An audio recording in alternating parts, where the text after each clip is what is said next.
Shalom shalom washarika. Aliyeko mbele yenu ni Marian Lema, mwenyekiti kamati ya milki na uwakili. Ninawatangazia kwamba usharika wa Kunduchi Beach unajiandaa kumtolea Mungu mavuno ya mwaka huu mnamo tarehe 2 mwezi wa 11 na tarehe 9 kwa ajili ya mavuno ya watoto wetu. Mavuno haya ni kutokana na kazi halali tunazozifanya kwa mikono yetu.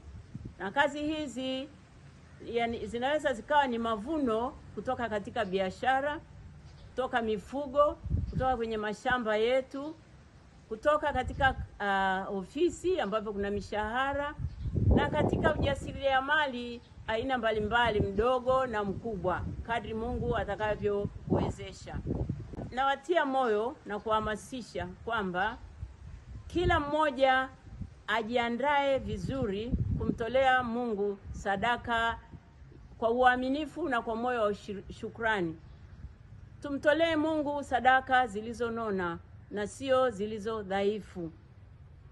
Mungu ataendelea kubariki kazi za mikono yetu pale tutakapomtolea kwa moyo wa shukrani. Karibuni sana washarika, karibuni sana wapendwa. Shalom shalom. Mungu awabariki.